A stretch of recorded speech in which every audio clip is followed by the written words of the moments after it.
Time now for sports on 104.7 The Cave. Here's Ned Reynolds. Mike, the intern, Ned Reynolds in the studio. It's Friday, and we are about to pop it off, my dude. So yesterday, I got a notification, just like I'm sure you did, of Tiger Woods' first round in the Masters, 1 under par. A couple birdies, too.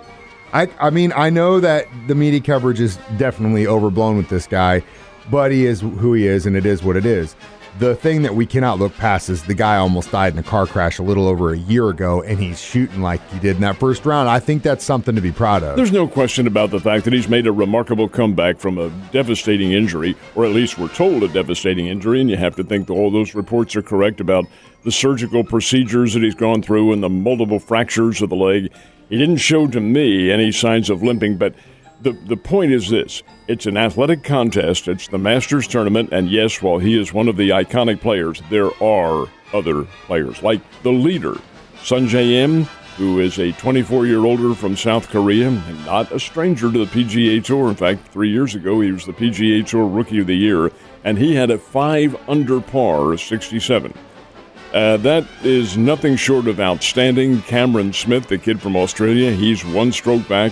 Then you have a whole bunch of golfers at 3 under par, including Scotty Scheffler, and the guy I think is the biggest danger of all to anybody, Dustin Johnson. He is former Masters champ, and he is 3 under par as well. Woods, yes, a 1 under par, 71. Excellent round for him, considering everything. Now comes the really big test, because 2, and I'm sure he's going to make the cut, 2, 3, and 4 are more traverses up those hills and so forth. Made yesterday pretty good, and that's very, very impressive. But the guy's in good shape. He's in good shape otherwise because he's worked out in the gym and been able to overcome all the physical deficiencies, and, yeah, more power to him. But let's have some objective coverage of all this. Let's look from at the media. other guys. Well, how did he say he felt after that first round? Did he feel good after walking around, sure he all did, that yeah. stuff? I mean, that's kind of what I wanted to know, if he felt a little leg pain. Well, I'm sure you guys will go real into detail about that situation Sunday on Ned Talk at noon. He probably, there's no question about the fact that he had to have had some pain, unless he had some painkillers along the way, and swelling. I don't care what kind of injury you've had, you're going to have swelling quite a long distance removed from whatever the incident might have been. So I'm sure he's having some of that as well. But hey, the guy's out there. He's tough. He's giving it a shot. They've got a golf cart waiting for him as soon as he puts that 18th hole and he's done. One of the things that kind of sucks about college sports in general is a lot of the times your team is on the cusp of doing some really good things. You've got some great players, but they want to go pro. And it kind of shakes things up, especially for the Missouri State Bears, who had a great player on the team that is thinking about going pro. He is, and he is declared for the pro draft. But don't be misled. That doesn't mean he won't be back next year, and he probably will be. This is Isaiah Mosley, about whom we're talking, and he is practicing a rule that has been in effect now for about 9-10 years, somewhere around there. You can declare for the NBA draft and attend pro camps and, in fact, practice with a team up until June the 1st. And during that time period, the player can get a lot of reviews from the coaches, and they'll be perfectly honest with telling him, hey, this is where you stand, this is what you're going to do. Are you a draft choice? Well, maybe second or third, somewhere along the line. Will you make a team? Who knows? This is what you need to work on. And most of the time, Alize Johnson of the Bears did the same thing. You come back to the school and work on it for your final year. And I suspect that's what Isaiah Mosley will do. So I wouldn't discount him. He's only a little over 500 points away from becoming the all-time scorer there. The guy, of course, a lot of that was based on his combination with Gage Prim, who will not be there next year. So there are many variables to figure here, but we'll see what happens. We will see what happens. So we do have some college baseball going on this weekend. Where and when? Missouri State is in Dallas to take on Dallas Baptist. This is the Missouri Valley Conference opener for Missouri State. Dallas Baptist is the preseason favorite to win the Valley tournament. They are very, very good baseball team, number 25 in America in the last rankings. And they can play. They have been beaten by teams the Bears have played. So we'll see how the Bears make out. I think this is a very good Missouri State team. They can hit the ball. Can they pitch and play defense? We're about to find out. Dallas Baptist is pretty good. Drury is home. They'll be playing down at U.S. Ballpark in Ozark, and they're hosting Rockhurst. This is a Great Lakes Valley Conference series for the Drury Panthers as well. They are 21-8 on the year and a very good baseball team. And much good luck to both of them. Definitely good luck to both of them. And it's crazy to think, with how cold it is this morning, we just had opening day yesterday. It's kind of hard to believe that it's 35 and we had opening day yesterday. But I was wearing my Cardinals jersey, saw plenty of guys around town wearing theirs yesterday. Everyone was excited that baseball's back. Did we have success with our Missouri teams? We did. Some people wearing Royals blue as Absolutely. well, too. Both teams got to win. I'll be surprised. This is a 4-game series. The Cardinals don't play today. They left this day open in case the weather was inclement.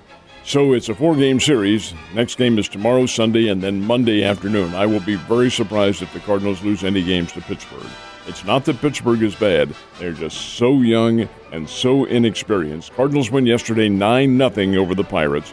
And really, you knew it was going to come. All the games will probably be like this because Pittsburgh does have such a young baseball team. And the Cardinals are not young.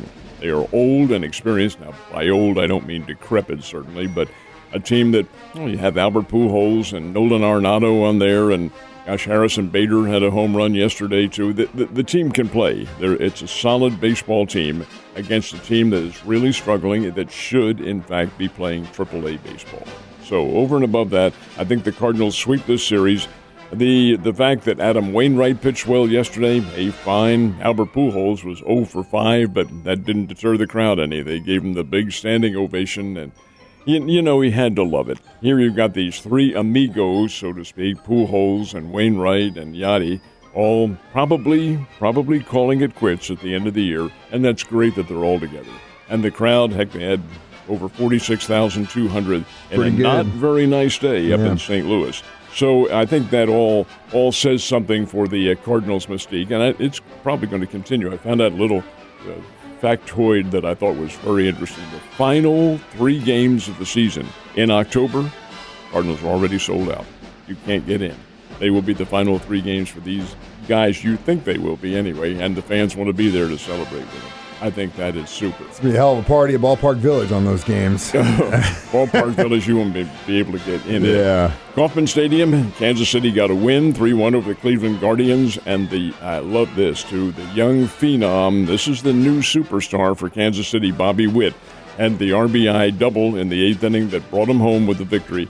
Zach Greinke on the hill, 38 years old, former Royal great.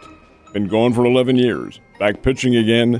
Pitching in conditions that we have right now. Yeah, in cold. It was in the low 40s in short sleeves. My goodness. Now there is That's a tough hombre. There's a warrior right there. Now up in Kansas City, to be factual about the whole thing, they only had 28,000 for the opener, which is it's a good crowd, but it certainly is not great, and it's 75% from capacity, or 75% capacity, I should say. But you can understand that, cold conditions and so forth and so on. But bottom line is Royals win 3-1, Cardinals win 9-0.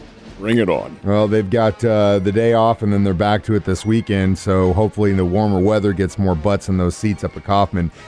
Speaking of butts in the seats, it's going to be some cold butts in the seats at Hammons Field tonight when the Springfield Cardinals open. As of now, the game is on. It's the Cardinals and the Northwest Arkansas Naturals, and this is the Springfield Cardinals season opener. Going to be a full season this year, 138 games.